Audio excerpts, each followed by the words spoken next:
salvete omnes, maxime gaudeo una vobiscum adesse hodie, ut videamus tabulas optimas a Titiano de Pictas. Anc tabulam vingendam suscepit Titianus a principe Philippo Hispaniae, tunc temporis nondum erat rex et postea erit utscitis Philippus alter sive secundus rex Hispaniae. Saeculo sextodecimo, medio saeculo sextodecimo, et numeramus anc tabulam inter quas Titianus nominavit Carmina, quas omnes tabulas depinxit voluptatis causa, delectationis causa. Vidimus duos juvenes feminam pulcherrimam atque amicum eius hic depictos, et aspicite quia femina nobis praebet tergum, quod est mirum, nonne? Est femina pulcherrima, sed non nobis praebet pectora, sicut pulcherrima Danae. Hoc consulto fecit Titianus non casu, quia haec tabula est comes tabulae Danaes. Et quade causa? Titianus voluit incertamen descendere cum scultoribus. Tunc temporis Titianus iam plus minusve sexaginta quinque annos natus erat. Erat pictor celeberrimus, notissimus, et volit non tantum certare cum sodalibus, cum pictoribus, sed cum ipsa sculptura. Quade causa? Quia scultores solent contumelis afficere pictores dicentes: vos bene facitis tabulas, sed nullus homo potes circum agere tabulas. Nos autem signa marmorea fecimus, et spectatores possunt circum agere signa. Titianus autem consilium cepit tantum duabus tabulis pictis nobis offerre totum corpus feminae. Danae nobis praebet pectora, illa pulcherrima femina nobis praebet tergum. Sed quid de amico aspicite eum, est vir, est adolescens, decora facie, polens viribus, manu sinistra funibus retinet canes, manu dextra baculum tenet. Num baculum est? Aspicite, Emelius. Sunt penae in extremo baculi. Ergo, non est baculum, est iaculum, est telum.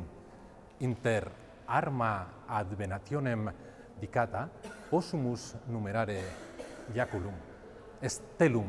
Ergo, ille est venatur. Aspicite instrumentum.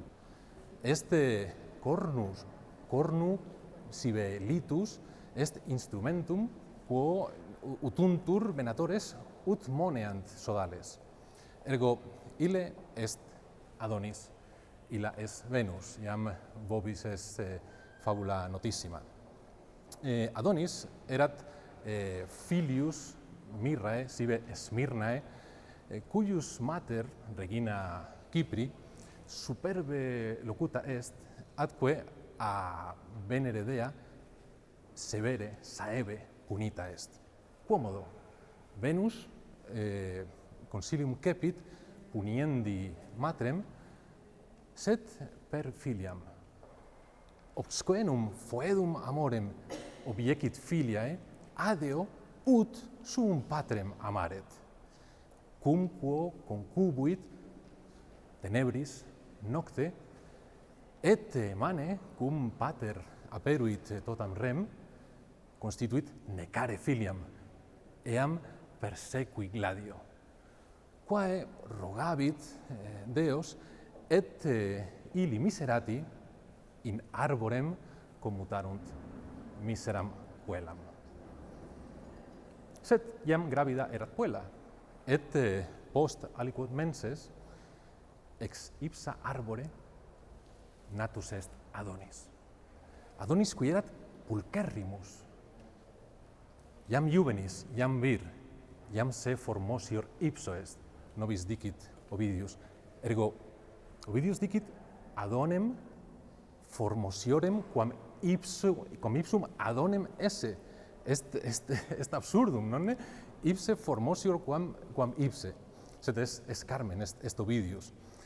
Et dea Venus amore flagrabat Adonis. Et ut nobis accidere solet, cum novum amicum habemus, non curabat dea de sui rebus, curabat tantum de rebus quibus fabebat amicus. Iam dea pulcritudinis, dea amoris, non curabat de facie, de vestimentis, de ornamentis, curabat tantum de venatione, de canibus, percurrebat silvas, montes, una cum amico venatum ibat. Et dea volebat persequi animalia, sed nolebat occidere sive persequi feras saevas. Tantum volebat venari parva animalia, lepores, aves, fortasse etiam cervos, sed monebat amicum noli persequi feras saevas, noli ursos, lupos, leones persequi, ne tibi noceant. Sed ut etiam nobis saevissime accidit, amicus neglexit sapientia consilia amicae. Et constituit venatum ire ad feras saevas capiendas. Nunc postremum diem vitae Adonis. Aspicite vestigia noctis amori dicatae, deam seminudam, quae solicitam esse videtur, quae de causa vult omnibus modis retinere amicum, ne venatum eat, quia illa scit eum moriturum esse. Scit eum in venatione occisum iri a fera saeva. Sed ille non curat de dea, aspicite perturbationem animi veneris, hoc optime depinxit Titianus, perturbationes animi hominum. Illa est dea pulcritudinis, dea amoris, est immortalis, volens, sed nullo modo potes retinere hominem qui est mortalis, qui non curat de dea, non curat de amore, tantum curat de venatione, quia amor dormit.